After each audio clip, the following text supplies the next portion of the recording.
ప్రభుత్వంతో పోలిస్తే ఈ ప్రభుత్వం హామీలు ఇచ్చింది కానీ ఇంకా వాటిని అమలు పరచలేదు. గత గత ప్రభుత్వం అయితే వచ్చిన వెంటనే ప్రజలకు ఏదైతే హామీ ఇచ్చారో అవన్నీ అమలు చేసుకుని వచ్చారు. ఈ ప్రభుత్వం ఇదిగో ఇస్తాం అదిగో ఇస్తాం అంటే వాళ్ళు ఇచ్చిన 6 హామీలకే ఇప్పటికీ గ్యారంటీ లేదు. సంవత్సరం అయ్యింది.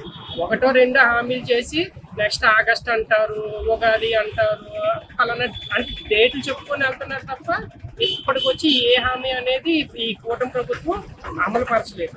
దాంతో ఇంకా పేదలకి ఎవరైతే వీళ్ళని నమ్ముకొని ఓట్లు వేశారో వాళ్ళు ఇప్పుడు చాలా ఇబ్బందులు పడుతున్నారు. ఈ ఫీజు రియంబర్స్మెంట్లు కానీ, ఈ ఫ్రీ బస్సులు అన్నారు, ఇంకా ఒక 6-7 ఇచ్చారు హామీలు. వాటిలో 1-2 అమలు చేసి సంవత్సరం అయిపోయింది. మిగతావి అంటే ఇంకా అది జనాల్లోకి ఇంకొంచెం మీరు వెళ్తే ఇంకా జనాలే చెప్తారు.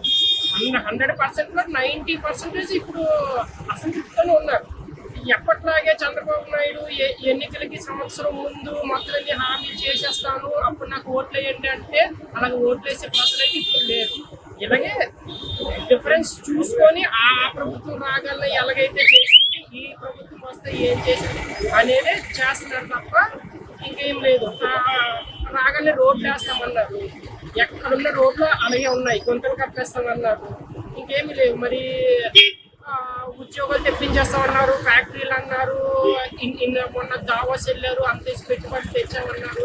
అన్నీ రాతపూర్వకంగానే ఉన్నాయి తప్ప చేతపూర్వకంగా ఈ ప్రభుత్వంలో ఏమీ లేదనేది మేము ఫీల్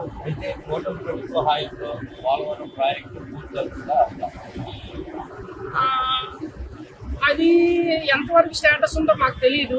ఏమో మన చంద్రబాబు నాయుడు గారి చాతుర్యం మీద గ్రాఫిక్స్ వేసి చూపించేసి పూర్తి అయిపోయినట్టు చెప్పి నమ్మేయచ్చు. అది మనకి అది లాస్ట్ వరకు మనం చెప్పలేము. అంటే తను ఏంటంటే కిందసారి అమరావతి గ్రాఫిక్స్ లో చూపించి పూర్తి అయిపోయింది అన్నాడు. మొన్న మనం గత 5 సంవత్సరాలు చూస్తే అది ఇప్పుడు నీటిలో మునుగుతూనే ఉంది. సో దాని ప్రకారం ఇప్పుడు పోలవరం కూడా ఎన్నికలకు ముందు పూర్తి అయిపోయిందని చెప్పేసి ప్రజల్ని మభ్య పెట్టే ఛాన్స్ ఉంది. ఎందుకంటే ప్రతి ఒక్కరు వెళ్ళి ఆ పోలవరం విజిట్ చేసి రాలేరు కదా. తాను చెప్పిన వీడియోలు ఫోటోలు చూసి ఓహో అనుకోవాలి తప్ప మేమైతే పోలవరంకి దగ్గరగా లేము. అక్కడ ఏం జరుగుతుంది ఏంటో మనకు తెలియదు.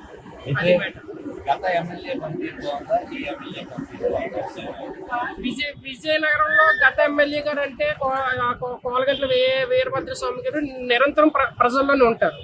నిరంతరం ప్రజల్లో ఉంటారు. ఏ సమస్య వచ్చినా తన ఇంటికి వెళ్తే వెంటనే ఇది చేస్తారు. ఇప్పట్లో ఉన్న ఎమ్మెల్యే గారు నాకు తెలిసి సంవత్సరంలో నేను ఒకసారి కూడా ఆవిడ బయటికి రావడం నేను చూడలేదు. సో దాన్ని బట్టి మీరు పాలన ఎలాగుందో మనం అర్థం చేసుకోవచ్చు.